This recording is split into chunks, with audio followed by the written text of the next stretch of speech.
ஆனா இந்த மந்திரி பதவியை தக்க வச்சுக்கிறதுக்கு வேற ஏதாவது நல்ல வழி இருந்தா சொல்லுங்க சாமி.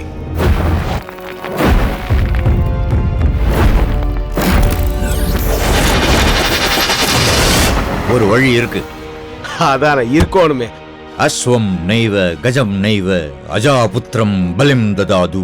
அந்த காலத்துல அரசர்கள் அவங்க நாட்டோட எல்லையை விரிவுபடுத்தி பேரரசர்களா ஆகணும்னு அவங்களோட பட்டத்து குதிரையை அலங்காரம் பண்ணி மற்ற நாடுகளில் ஓட விடுவாங்க.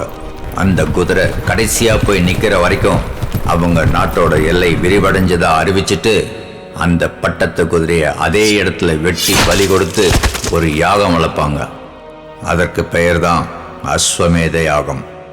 அந்த மாதிரி நீங்க செய்ய வேண்டியது கஜமுக யாகம். நல்ல கம்பீரமான தந்தங்களுடைய யானைக்கு பரிகாரம் பண்ணி வழிபட்டு நிலம், நீர், ஆகாயம், காற்று, நெருப்பு இப்படி பஞ்சபூதங்களும் ஒன்னா அமைஞ்ச ஒரு இடத்துல யாகம் வளர்த்து அந்த யானையை பலி கொடுத்து படையல் செய்யணும். ஆணையா? வேற எதுவும் பலி கொடுத்தா ஆகாதுங்களா? ஆணையே தான் கொடுக்கணுமா? ஆமா, அதுவும் சாதாரண யானை இல்லை. யானைகள்ல மொத்தம் 8 ஜாதி, 16 பிரிவு, 64 வகுப்பு இருக்கு. அதுல ராஜசுழி உள்ள யானைகளை தான் வீட்டுல கடவுளா வழிபட்டு வளர்ப்பாங்க.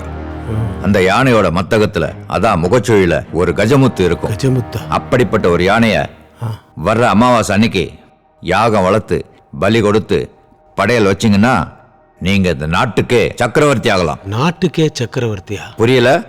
சிஎம் ஆகிற யோகமே இருக்கு. சிஎம்மா?